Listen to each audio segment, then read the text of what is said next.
Welcome back to Oysters, Clams, and Cockles, presented by Bolin Media. I am Ross Bolin, here with Barrett Dudley to continue our coverage of Silo Season 1 on Apple TV+. And Barrett, I brought you a 10 of Hush Puppies, but on the long walk to the studio, I ate them all because I'm a big guy. You are a big guy. I'm a big guy. You are a big guy. And I'm glad that you mentioned food because I actually, right before I walked in here, I took one big bite of an apple and then I just threw it at your door. Damn. Yeah. Seems wasteful. Yeah. Also, on the way over here, I don't know if you've heard about this. There's this giant light in the sky.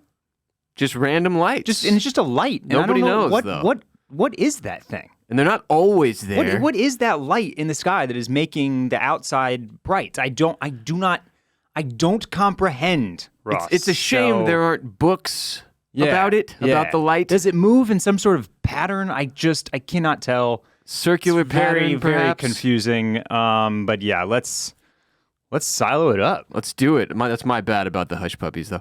Yeah, I forgive you. You're forgiven. Today we are covering episodes. It's a forgiveness day as it happens. So that. What a coincidence! Yeah. That's perfect. That's perfect. So I don't even have to worry about it. We're covering episodes 5 and 6 of Silo on Apple TV+. So let's dive into these two sods, shall we? First, a reminder for those of you who have watched ahead, like bad boys and girls. Episode 4 ended with Deputy Marnes being attacked in his apartment and Juliet Nichols finding George Wilkins' file in the air vent. So that's where we left off, okay? And then at the beginning of episode 5, a porter brings Juliet Nichols a note that says Deputy Marnes has been murdered. Yeah, so back-to-back episodes with people just getting murked.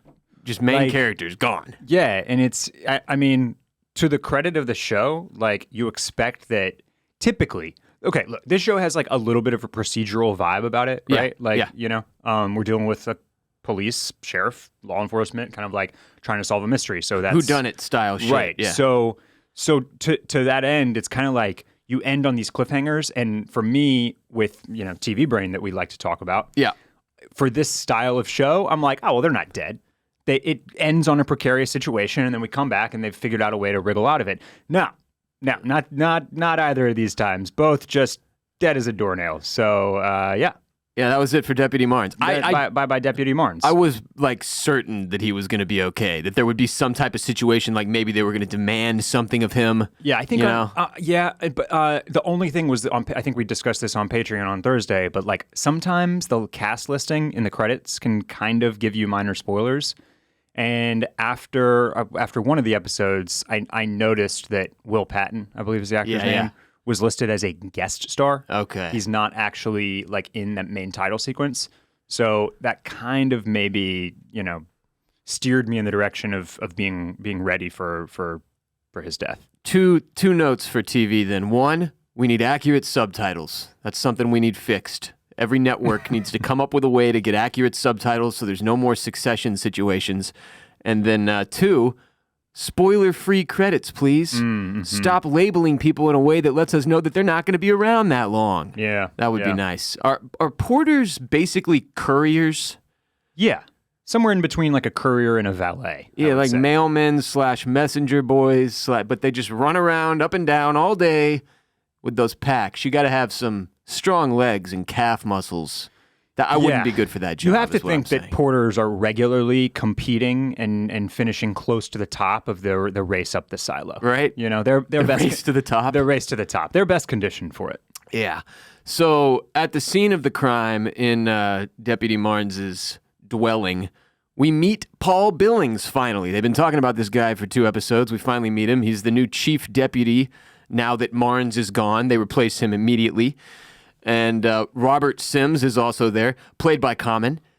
And this 2-episode stretch did not make me a bigger fan of Common as an actor. Okay. You do not like his inherent commonness. Here's my take on Common as an actor, okay? Yeah. Common looks really cool, right? Yeah. He has a very unique and cool-sounding voice.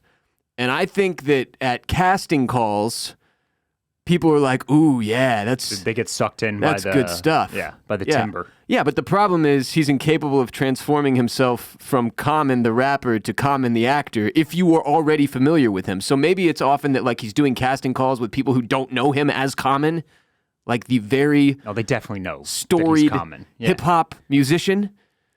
Part of what he does is like his voice almost has like a sing-songy nature to it. Yes. So even when he does just start talking, it's almost like it's the beginning of a song. There's just rhythm to the way he speaks. There's rhythm to the way he speaks. Yeah, yes. Absolutely. I don't buck on it as much as you do. Like it doesn't really throw me off. I think that he's doing like a relatively good job of like playing like this leather jacket wearing sinister judicial pawn, you know? Yeah. So like I don't know. It kind of works in the grander scope of the show for me. But I understand what you're saying. He's definitely like there is a specificity to his voice and the way that he delivers lines that you know maybe stands out. That's not for everybody. Yeah. I think I'll also cast part of the blame on The Weeknd. Because I think The Weeknd being dog shit on The Idol has made me just like you're predisposed to just like be like these songs. No more musicians. Yeah, these musicians, these song guys, they can stay in your lane, you know? They can't act. Anyway, Juliette Nichols searches Marnes' corpse. She like asks for a moment with the body, and they're like, "Yeah, sure, no big deal. Why would we care?" And she finds a list of names, and there's like a lot of detective shit going on in these episodes, like we said. Mayor Bernard Hollins, the new guy who's the temporary mayor, who insists repeatedly that he's only going to be mayor for a few months, like multiple times in these two episodes. Also, he's going to try to drink all of the late Mayor Johns' liquor in that time period. Nobody seems to have a problem with that. Nobody's like, you might have a problem, Bernard. But to keep the people of the silo under control, Mayor Hollins suggests telling everyone that Mayor Johns and Deputy Marnes were in love, which they obviously were, but I can't tell if he knew. Like, if he knew and was like, oh, this actually works for the story, but I'm also going to protect them by not outing them. Mm-hmm. You know what I mean? But yeah, there was a little bit of a gray area there. But as he says, it doesn't really matter that, that they want the story to be told. They're okay with the gossip. Yeah. That might create the whispers of unsanctioned love. Yeah. Because that will distract from any chatter of murder, of conspiracy and murder. Yeah. And they're going to hold a race to the top in Mayor John's honor because she loved a good foot race, he says. And then they're going to award the Johns Trophy to the victor of said race because, quote, people love an excuse to drink beer and yell. And then Robert Sims, points out that Johns actually hated those races, but it doesn't matter. They're going to hold one in her memory anyway. Hollins doesn't care. The point is that order and control are maintained, Barrett. Those are a big theme. Do you think that was a little like wink to like, even though these people literally know nothing about the pre-silo world, sports always rule the day? So, a little bit. Yeah. I mean, I thought it was like a slight commentary on, competition existing in a sporting form in society. The people, they love drinking beer and yelling. I mean, yeah, to me, the parallel is like we have organized sports as a distraction in some way, shape, or form, right? And that's true. It's a distraction from regular life. Oftentimes, while I'm watching sports, I remind myself, like, this doesn't matter at all.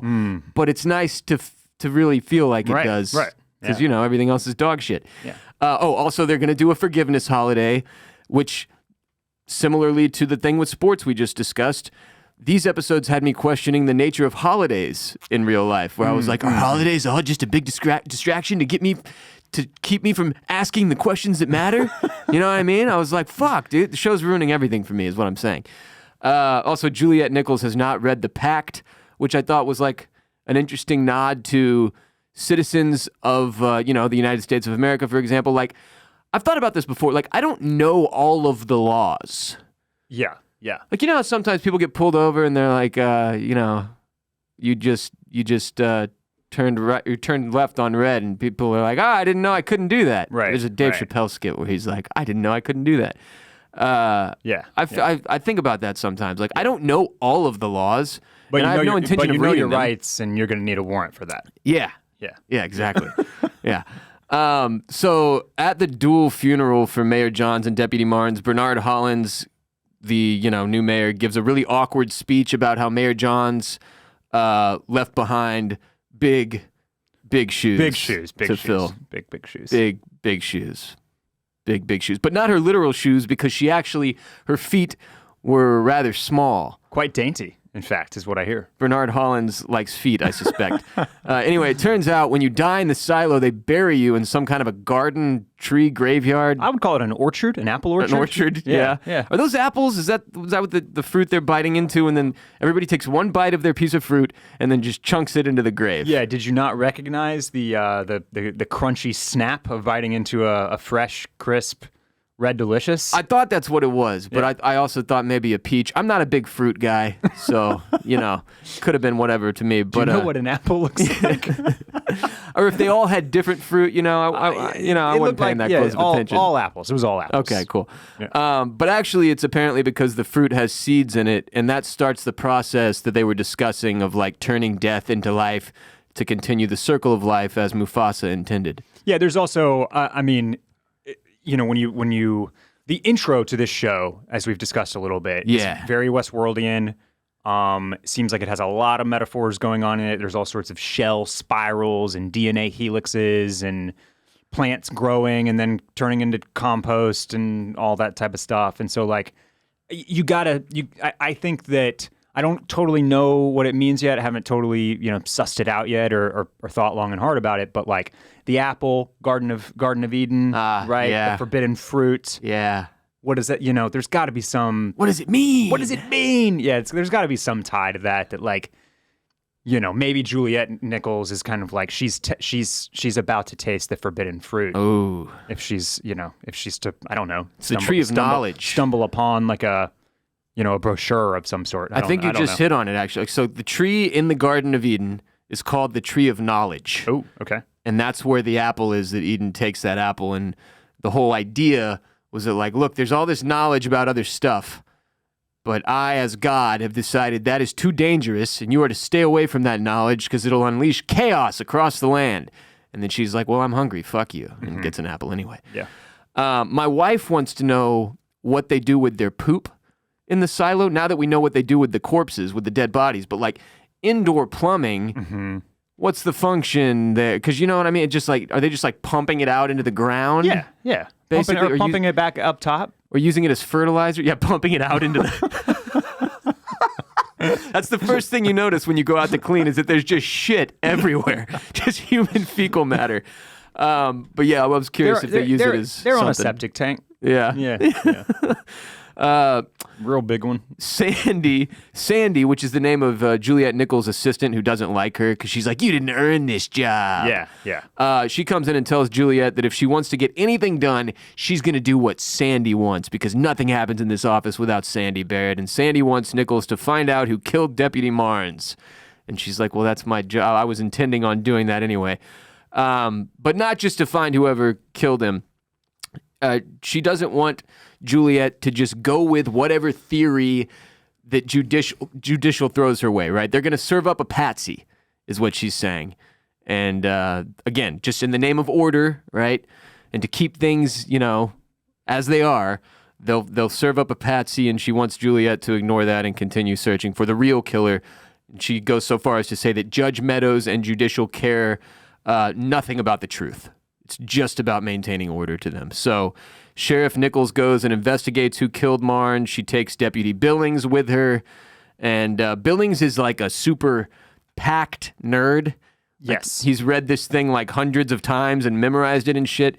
He's totally by the book, He's a good cop. So they start interviewing people, and the first dude they suspect has a solid alibi because he's been getting tests for something known as the syndrome. Yeah. What do you think that is? You got any? We got no answers about it this 2-episode stretch here. No, it's some. It seems to affect your like central nervous system, right? Your muscles, a lot of shaking, and your ability to control your movements and stuff like that. Yeah. So I'm getting like Parkinson's vibes a little bit. My wife suspected it might have something to do with, like, apparently the human body, if it's denied sunshine for long enough, bad stuff can happen, and they're obviously not getting any of that here. That's correct. Yeah. No vitamin D being supplied.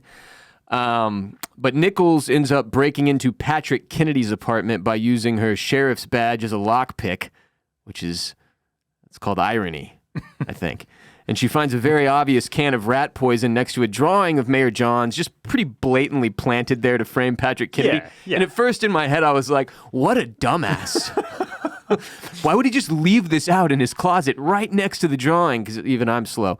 But Robert Sims comment. I don't even think I realized it was rat poison. I was like, what's that drawing on the can? It was literally a rat, and then underneath it, I think it's literally... like a very kind of cartoony, old-timey silhouette of a mouse. I mean, because you know how everything in the technology-wise is kind of a throwback in here? Yes. It looks like, 1960s rat poison kind of. Yeah. Then Common has chosen a guy named Doug Trumbull as a candidate to be his next shadow. As we've learned in this show, everybody with a good job gets what's an apprentice. Yeah, but they call it a shadow.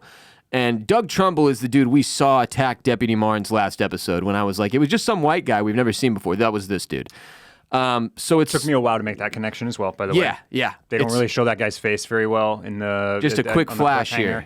And so, yes, that one took me a minute. Yeah, but it's safe to assume he murdered him, and even though we didn't see it happen on screen. But it made me wonder, obviously, this guy is now being considered as Sims's shadow. So did Robert Sims and Judicial have Deputy Marnes murdered? That's kind of the path we're on here, it seems like. Yeah, I mean... I just don't know why or who built the silo. Right. Yeah. You just gotta, we talked about it last week. You gotta keep pulling the thread, Ross. Whole thing might unravel. Whole thing might unravel. We also... there's some pretty big... I would wager a guess that there are some pretty big conspiracies going on here, and I think it goes all the way to the top. Oh, shit. Yeah.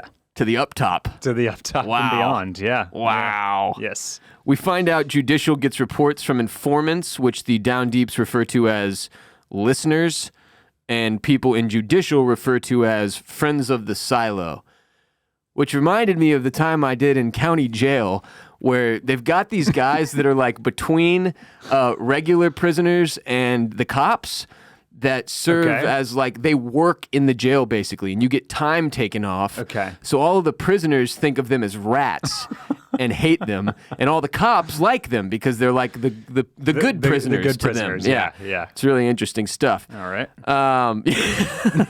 Little throwback to Harris County Jail there. So during the foot race in honor of Mayor Johns, Doug Trumbull races to Patrick Kennedy's place, or what he thinks is Patrick Kennedy's place, but Sheriff Nichols beats him there. Obviously, she knows he hasn't lived there for a long time. It's some elderly couple that's in there, but they screwed up something with the record keeping. Essentially, okay. The idea. Yeah. Quick interruption. Yeah. I think he did live there. Yeah, but he lived there some time ago. No, I think that's bullshit. I think that there's a scene where she goes and finds him on the wall where he's painting. Right. And she's like, "You got to come with me." And I think she moves him out of that place. I think she gets him down to a single apartment. I think because I'm pretty sure this is the same. Because why would she go into this apartment to search around? Because she thought because the records had not been changed, so nobody knew that an old couple had been moved in there. They didn't make note of this. Something happened with the record keeping, and the reason I believe that is because when she's walking away from the place after knocking, that guy walks by and is like, "Who are you trying to find?" And she says, Patrick Kennedy, and the guy's looks at her like she's an idiot and says, "Well, he's not there," but doesn't give him the explanation. Okay, all right. So I thought the reason Trumbull raced back to the apartment was okay. So you think that was all for real? That Patrick Kennedy does not live there anymore? Yes. Trumbull got it wrong, and then he races over there "Oh shit, I fucked up." Got it. I need to grab my can of rat poison and drawing and take it over to his new place or whatever. Okay. But she beats him there and then accuses him of planting evidence in the wrong apartment. And then they have a foot race of their own, Barrett. Yeah, they do. Yeah. Not to the top. They go the opposite direction. No, they're going straight to hell. Yeah, against the grain. So Trumbull attempts to throw Juliet Nichols over the railing. It's a very dramatic scene, and you get a good view of just how far you fall if you go over this thing, which is for people who have a problem with heights. They probably didn't enjoy this. She ends up fighting him off and survives, and she breaks his finger. But there are a lot of witnesses. So Trumbull finds Robert Sims, exiting a room called Janitorial. And this is one of the more interesting scenes in the 2-episode stretch. Because Sims gives Trumbull this long, poorly acted speech about how his dad was a janitor and he was just a janitor's boy. Yeah. But actually, behind that janitorial door, he discovered that the people behind that door do the most important work of the silo, work that keeps 10,000 people alive. So this keeps happening where people are like, I've got the most important job in the silo. No, I've got it's mechanical. No, it's janitorial. We obviously don't know what the fuck is going on back there, but something interesting is happening. Yeah, and I think probably what it points to is kind of the idea, which I feel like is typical in more kind of like socialist or communist societies, right? Because it's instilled by the government that what everybody does is equally important to the survival of all and for the good of all. Right. So it's very, it's anti-capitalist in that way, that like everybody truly believes in the work that they are doing, small or big, that it's contributing in a great way to the betterment and the good of all. Yeah. Just interested to see what exactly, like, are they pumping the poo back there? Is that where they're pumping the poo out to the surface? What is happening? Why would Common be down there visiting the janitorial room? My guess is that janitorial is a kind of on the nose metaphor. I think they're the cleaners. I think they're the cleanup crew. The fixers, if you will. I like that. Yeah. I like that. So then Common pledges Doug Trumbull to be his shadow before throwing him over the railing. Yeah, this was pretty... You had to see this coming from a mile away. Yeah. Yeah. Like, oh, they're pretty high. I think Doug Trumbull is going to get pushed off the railing here. And Trumbull goes. Trumbull takes a tumble. And oh, God. And he pushed him with the amount of force it would take to send somebody flying over, whereas Trumbull really failed with Juliette Nichols. He just kind of and she has plenty of space and room to grab onto the side. Did you see that video of the guy like stand-up paddleboarding and he gets like knocked over by a dolphin? No. Oh, man, it was... I for some reason, just like the funniest video I've seen in weeks. Does he go head over heels like flying? No, he just gets like sideswiped by this 400-pound dolphin flying out of the water, and it just. That is funny. He's fine, but it's just kind of amazing. You got to send me this one. Anyways, yeah. So anyway, Doug Trumbull gets blamed for trying to frame Patrick Kennedy as well as killing Mayor Johns and Deputy Marnes. Then Sheriff Nichols' assistant, who does not like her and told her everything in this office goes through her, she gets transferred to another station. Yeah, which I didn't see that coming. By request. Yeah, she had put in the request before it went through. She wants to be closer to her family. She's sick of the up top. Yeah. She's ready to get back to the down deeps. No, excuse you, the lower mids. Yeah. The lower mids. So it's one of the moments in the season so far that has made me feel like we're in this for the long haul. Because, we met this character. She has this conflict with Juliette Nichols. Yeah. Now she's going to another area where I presume she'll be useful later on, right? I expect so. You know what I'm saying? It's like a little team being built here. Yes. Also, temporary Mayor Bernard Hollins tells Sheriff Nichols that he is starting to see why Holston wanted her to be sheriff, and as long as he's mayor, which he sincerely hopes won't be for more than a few months, he wants to help her in any way that he can. So, you predicted last week, it may have been on Patreon, I can't recall, that you feel like Mayor Bernard Hollins is going to be a Snape. I think I said that on one of the regular podcasts. I think I said it right here. That in episode like 2 or 3, he started giving me Snape vibes. Yeah, where he was kind of like he seemed very, very aligned with the powers that be and potentially judicial, but in fact could be more of like a facilitator kind of firewall between Juliette Nichols and judicial instead, and kind of serve that kind of like double agent type of role. But that was before Billings kind of comes in and is kind of doing that as well. That's true. So I don't know. I don't know where to go with two Snapes with Bernard Hollins. I mean, maybe so. No, I mean they both I would say less than Billings or more than Billings that Bernard applies in the Snape way, where he's seems like a bad guy, but potentially for the right reasons. Right. You know what I mean? Yeah. Can I ask you a question? Yeah. Is it our takeaway, and you can answer with the knowledge from both of these episodes? So, do you think Trumbull was assigned by judicial to knock off Marnes and Johns? I do. Yeah. Okay. I don't really understand. I mean, I don't think we're supposed to, but I don't understand why. Like what the end game was for. Yeah. Because it does seem like a lot of noise to be making. Like, they're definitely right to have the forgiveness day and shit, because people would be like, what the hell? People are just dropping, Computer George drops, Trumbull drops, Mayor Johns drops. Like, there's a lot of people dying here. Yeah. Feels like something is up. So Nichols asks for 2 days off to say bye to everybody in the down deep.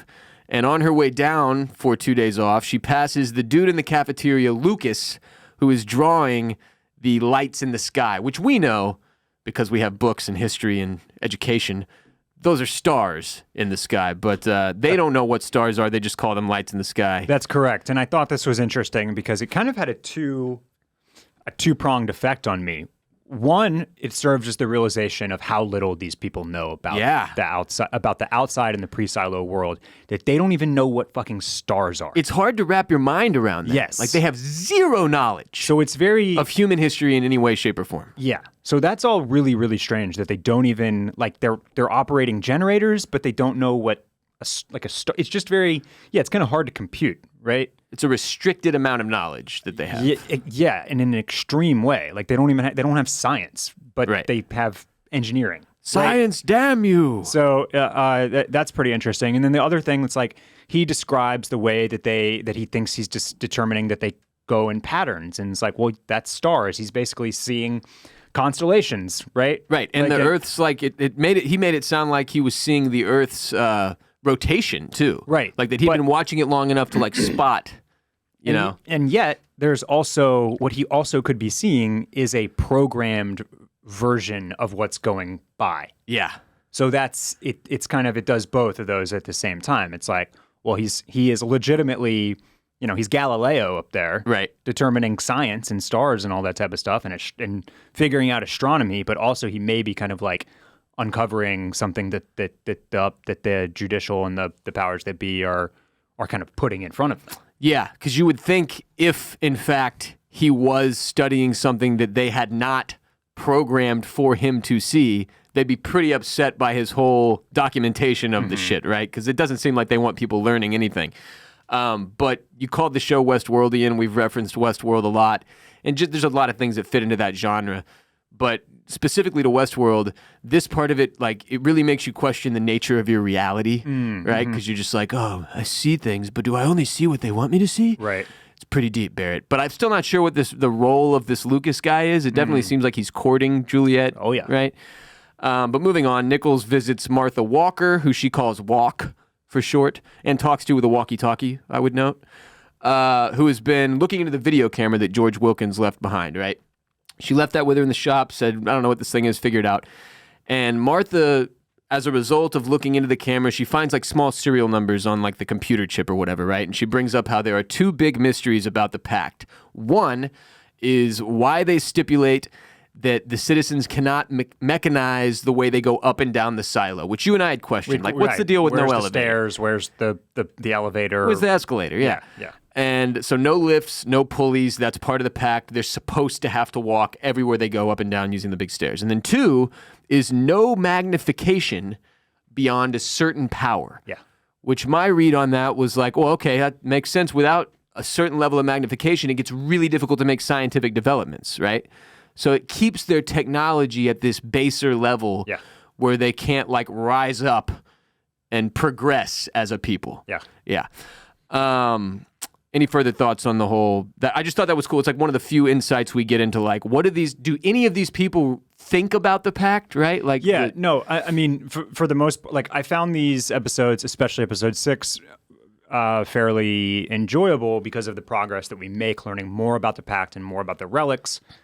And, as to be expected, like these first 5 episodes are really setting up the world and the characters. And now it finally feels like we're making some headway into the lore, essentially. And the what the hell is going on, too. Yeah. So Juliet goes down, and she gets George's rubber ducky Pez to use as bait, which we will see in episode 6.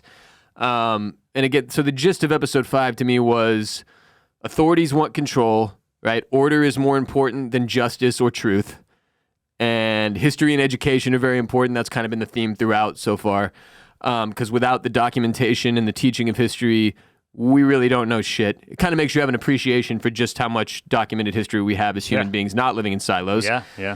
And that there is some reason judicial doesn't want elevators or escalators, and they don't want technology advancing, so they don't allow magnification beyond a certain power. And I think it sort of all ties into keeping people where they are, right? If everybody's having to spend all fucking day walking up and down this place, then they don't have a whole lot of time to think about open rebellion or what the hell is actually going on here? What is with those lights in the sky? That sort of thing. The typically rebellions start at the bottom as well, right? The common folk, the people that are the most marginalized and oppressed. Yeah. And so in a way, it's like, who would they, in an eat the rich type of scenario, who are they coming for? It's the people at the top. It's easier to get there if you got an elevator. Exactly. So they can see a rebellion coming from literally 150 floors away, right? So that's a great point. I feel like that's another piece of it is for that rebellion to reach the top. It's going to take them time. It's going to take them energy, and it gives everybody else time to prepare to squash it, essentially. Right. Today's episode is brought to you by Bird Dogs. If you're sweating your ass off walking up and down the stairs of the silo this summer, Bird Dogs has everything you need for the bottom half of your body. Bird Dogs makes the most comfortable and versatile shorts, pants, and bathing suits in the entire world. I've been wearing them for several years now. They cannot be beaten. I wear them to sleep. I wear them to do yard work, to work out, to go swimming at the pool, to play golf. I wear them to do everything. They fit great, they feel great, and they look great. Tons of designs and color variations as well. They've got funny names. Right now, I am wearing the Forest Pumps on my body as I speak. I also love the Art Fart Knockers, and the Coach Cockburns are great as well if you need a few pairs to check out. If you want to look great and feel great while you're at the gym this season or swimming at the neighborhood pool or out at the bars, taking in those summer nights, Bird Dogs are the move, my friends. So click on the link in the description below to go to birddogs.com and enter code DRAGON at checkout. They will throw in a free Yeti-style tumbler with every order, like this one I'm holding in my hand. If you were watching on youtube.com/oystersclamscockles, that's birddogs.com, code DRAGON to make sure you look good all summer long, and you'll get a free Yeti-style tumbler with every order. Birddogs.com, code DRAGON. We start episode 6 with flashbacks to the love story of Juliet Nichols and Computer George, or Creepy George, as we come to know him in this episode. Plays a big role in the story we get here, as Nichols eventually finds out more about George's former girlfriend, right? And he's taken many lovers in the silo. Yes, it upsets her a great deal, and her memory of him is sullied as a result. It is. Yeah. Nichols and the authorities break into Trumbull's apartment, the late Trumbull, who Common threw over the stairs, where Nichols has planted George's rubber ducky Pez, right? So she gets Billings to find it, basically. Unbeknownst to him, this is a plant. He finds out later, but we find out that the only way, one of the things from this episode that I thought was interesting, one of the only ways to know if a relic qualifies as illegal is to ask judicial. So essentially turning yourself in. That's the way you find out. And if they lock you up, then it was illegal. And if they let you go, then you're good. It is Forgiveness Day in the silo. They actually carry that holiday out. And I don't really know. It sounds like Forgiveness Day or Forgiveness Holiday is a day that you can turn over any relic. That's right. Without punishment. It's kind of like a gun return day, which some states in the U.S. occasionally has. Yeah. It's like, hey, we're taking any and all guns, like no harm, no foul. Serial number scratched off. We won't ask questions. Exactly. No questions about the ownership, licensing of the gun. You just turn it in. No questions asked, and done. Yeah.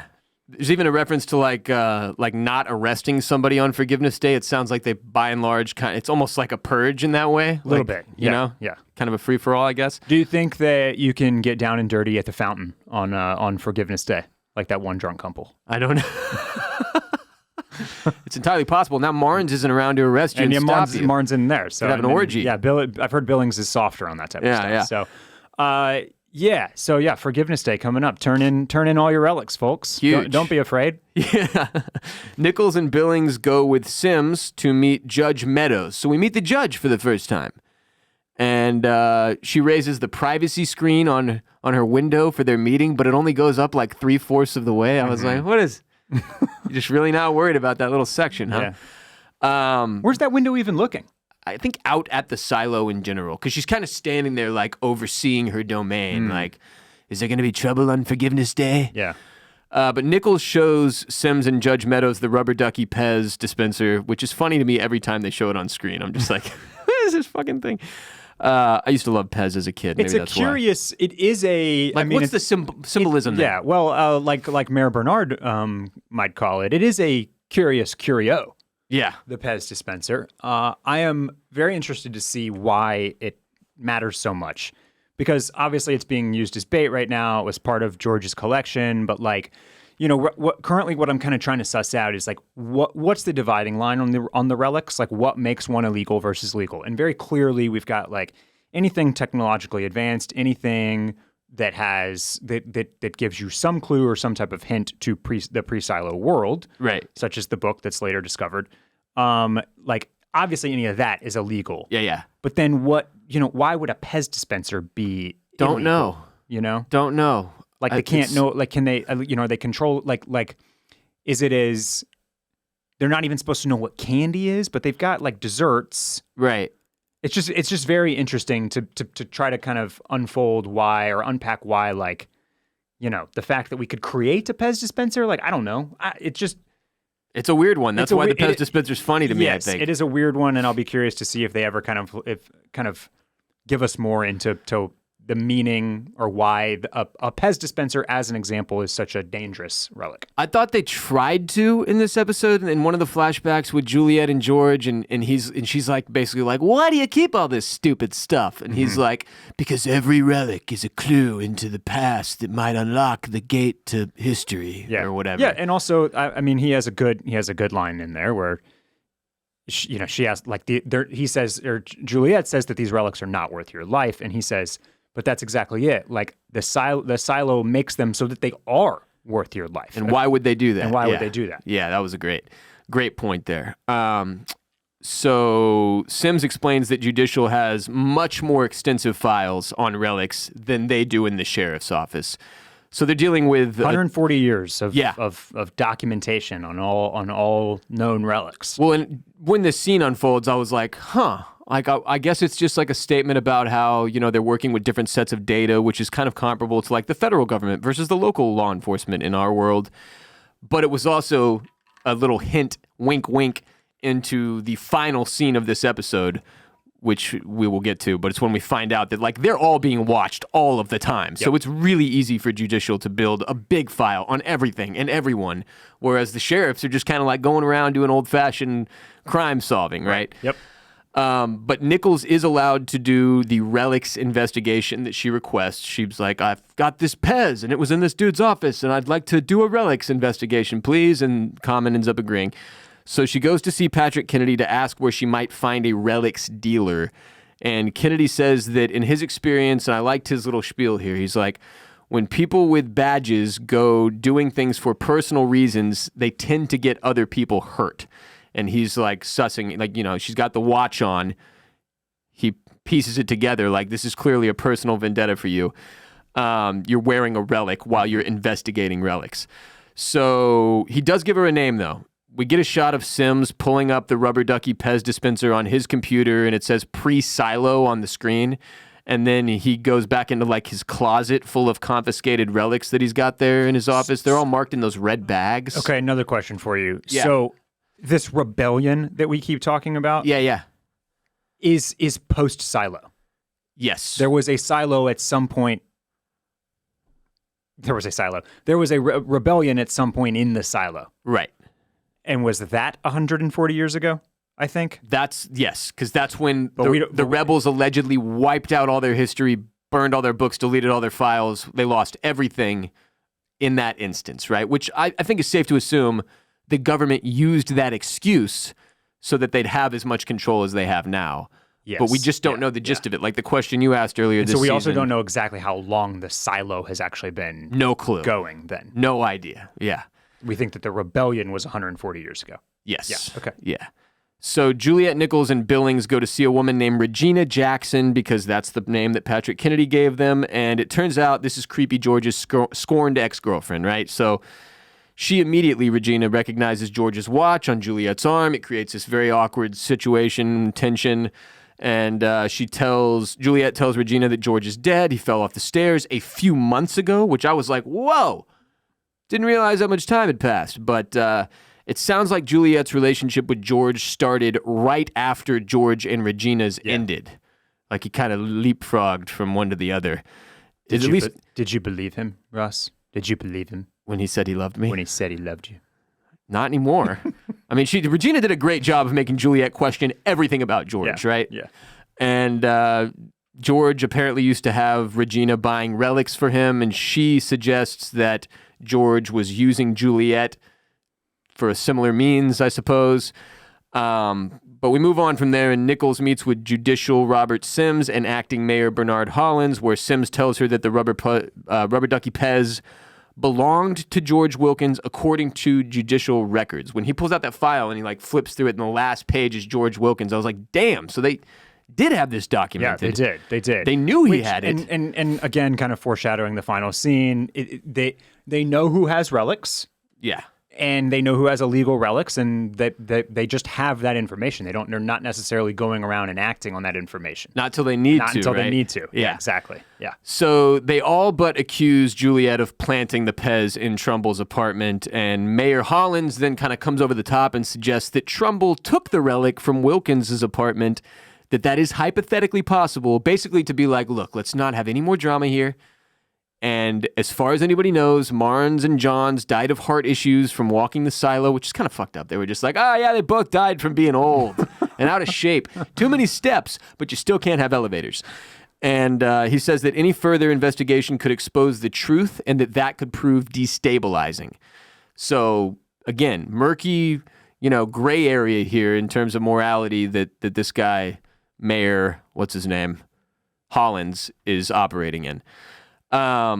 He says some mysteries are best left unsolved. Classic. Billings accuses Juliet of planting the Pez so he would find it. He's, pretty quick on his feet, Billings.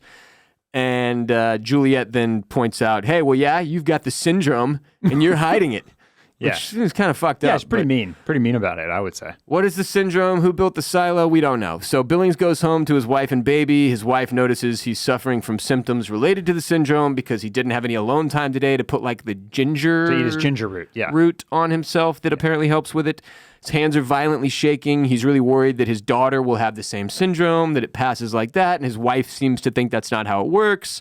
Really weird stuff with the whole syndrome thing. They keep introducing new elements, and I'm like, I haven't even figured out the last one yet. Right. What the hell? Yeah. Classic puzzle box show stuff. So Juliet runs into the strange stargazer, Lucas, again, and there are no lights in the sky this time, though, and he knew there wouldn't be because somebody on another floor told him it was cloudy. He's just there to see her and to flirt, basically, right? Mm-hmm. Also, we find out he's never had a girlfriend before, which felt... Poor guy. It just didn't feel like believable information. He's a very good-looking dude, this guy. Yeah.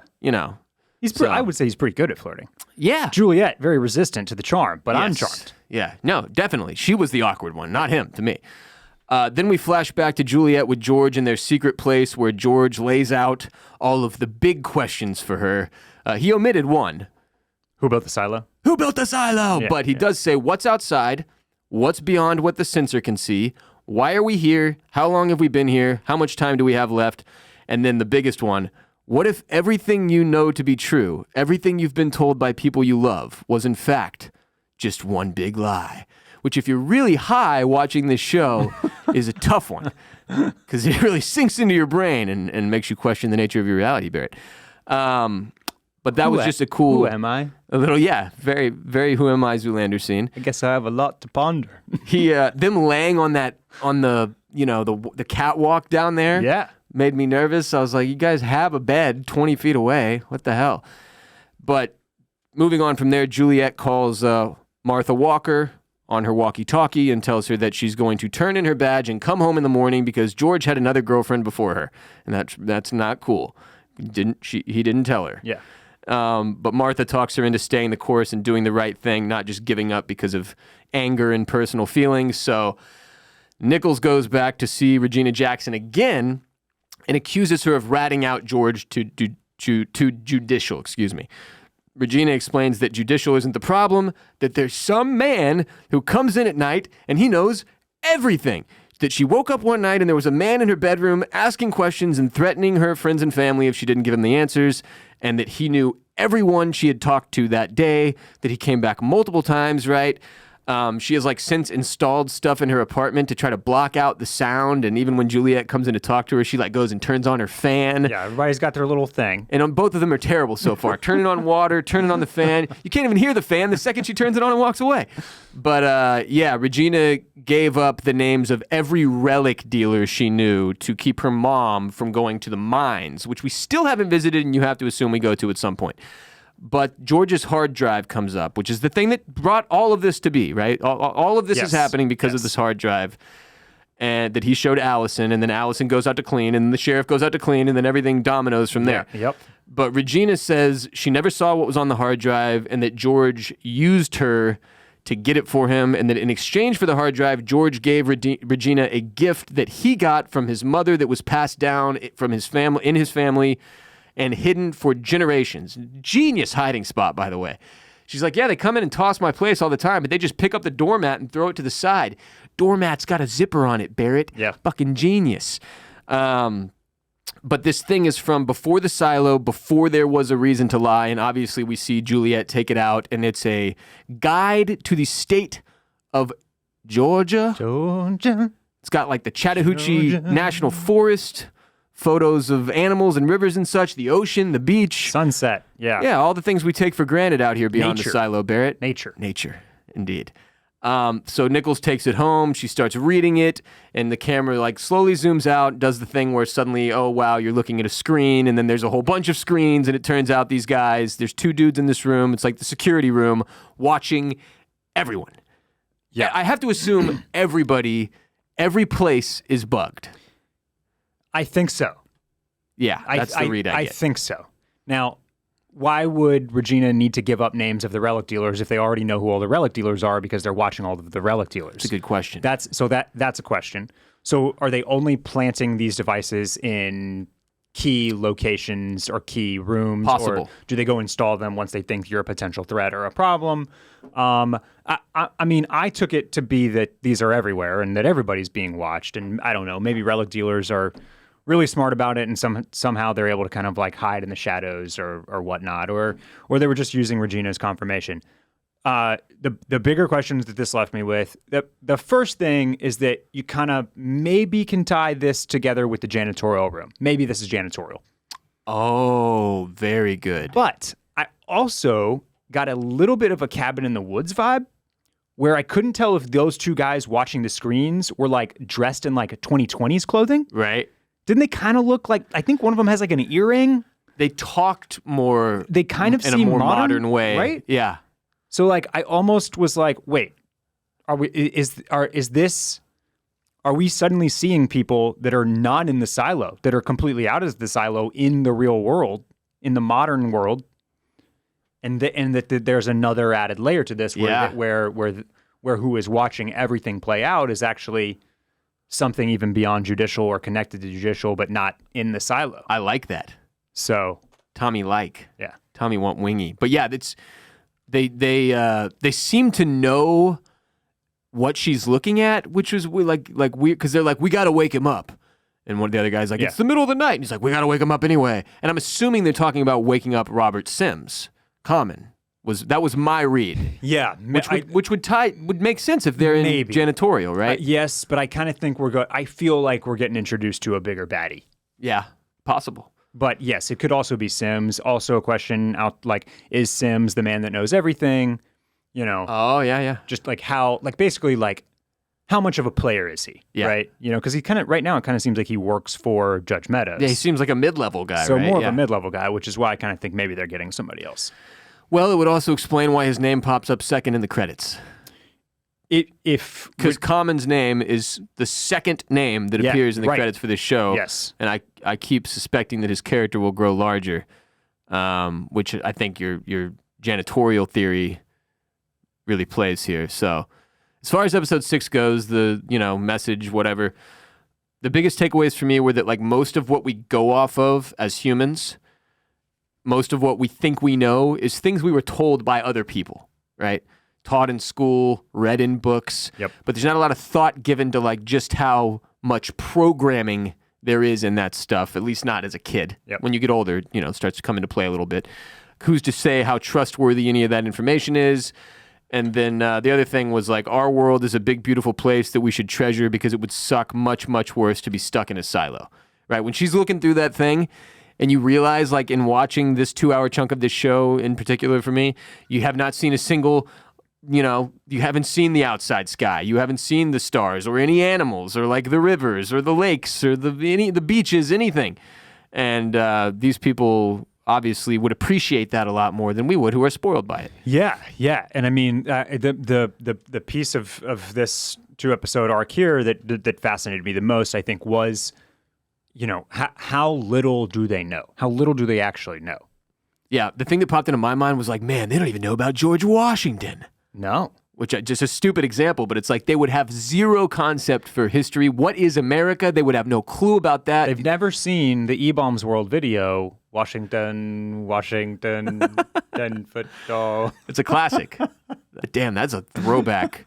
YouTube being the thing you would watch. But yeah, like they don't know what a river is. This forest, the park. This is like blowing her mind. Yeah. Right. Yeah, which she did a good job with the acting there, because it makes you feel it's like looking into some kind of an alien world, basically. Yes. So that definitely. I'm itching to get to who knows what, and that's my next question for you. Do you think Judicial knows what's outside? Do you think the guys like Common or the people like Judge Meadows, are they aware of what's out there? I'm betting, and it may be Common, maybe Robert Sims. I'm betting that someone like him might actually know more than Judge Meadows. Okay. That Judge Meadows maybe doesn't know the outside world. What I'm curious to see as we move forward is there a person or a group of people who actually do go out and interact with the outside world, that are not confined to this place, that know of another exit or whatever? And I keep going back to the blueprints that Computer George found and that he showed Allison. The tunnel. That, it's got to come into play at some point, right? Yep. Juliet climbed down the rope, but she didn't have the stones at that point to quite get into the water or find the door that George was talking about. So, you got to imagine that all comes into play here in these final 4 episodes that we're about to delve into over the coming weeks. If things pace as they have currently, we will continue doing the 2-episode-a-week thing, because it just gives us enough to talk about in a full podcast, right? So I would say we can plan on doing 7 and 8 next week, and then we will have 9 and 10 after that. But these were a little bit more, I thought you used a good word at the beginning of the show today, procedural. It just it was like, here's little bitty bits and pieces of the shit that you're going to need to put together by the time this is all said and done. They were definitely a little bit slower. I can see why our friend who earlier in the season texted us and was like, I'm not sure you guys are going to have enough to talk about it later on. Because there is often, even in good TV shows, especially in season 1s, there's a lull in the meat of the season where it's like episodes 1 and 2 probably drag you in. But then you're going to have to go through this stretch of world building and setting the table before you get to the really exciting stuff again at the end. And we're definitely experiencing that on some level with Silo. But like you said earlier, I was definitely entertained enough through these. I wasn't like, oh, this is dog shit. It was just kind of a slower burn than, Succession. Yeah, I liked episode 6 a lot. I thought 5, like you said, was more of a lull. Yeah.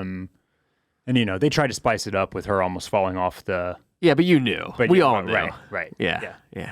Anyway, we'll discuss further on Patreon later this week, where also Barrett and I, neither of us have watched episode 4 of The Idol yet. We've heard it is quite juicy. So I know I'll get it in before then. I hope you do too, Barrett, so that we can talk a little bit about The Idol on Patreon as well, just because it has been very fun to document this outrageous, controversial show that seems to be going in the wrong direction. Patreon.com/oysters, clams, cockles. If you're looking for more coverage of Silo Season 1, we do an exclusive ad-free episode every week driven by hotline calls from our listeners on patreon.com/oysters, clams, cockles. The people in the up top tier have the ability to call our hotline, ask questions, present theories. Everything is spoiler-free. No Reddit, no Googling, just your own shit out of your own brain as you watch. That's what we ask from our up top people who call into the hotline.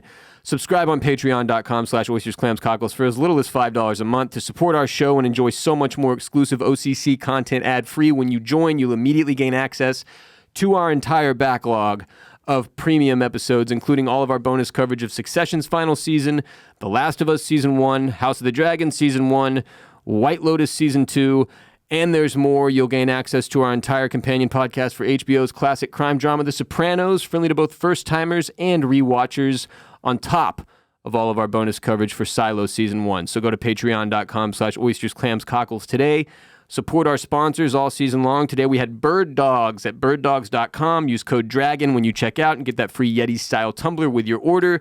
We appreciate it. Everybody who is going a little bit above and beyond to join us either on Patreon or by supporting our sponsors.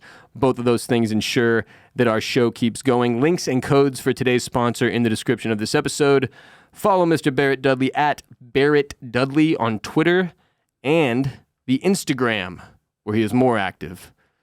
You've abandoned me on Twitter to fend for myself. Yeah, sorry. You bastard. I get in the replies sometimes, and I'll shoot the shit in there. I'm not delivering any original thoughts these days. That's fair. Keep them to you, then. They're valuable. Share them with people IRL, off the timeline. That's right. Yeah. That's what I wish I could do. That's why I get out there, people. I use Twitter. What else? Oh, follow us on all social media platforms. They're different, all of them. Just search Oysters, Clams, and Cockles, and we'll pop up, though. And go to bolinmedia.com to learn more about our small business in Austin, Texas, and bolinmedia.com/shop to grab yourself some merch. Barrett and I will be back on Thursday on Patreon to further digest and discuss episodes 5 and 6 of Silo. We will do 7 and 8 right here wherever you are listening or watching next week. Again, if you'd like to watch rather than just listen, go to youtube.com/Oysters, Clams, Cockles. Thank you for being here today. Thank you for listening. Thank you for watching. And remember, you cannot be forced into cleaning.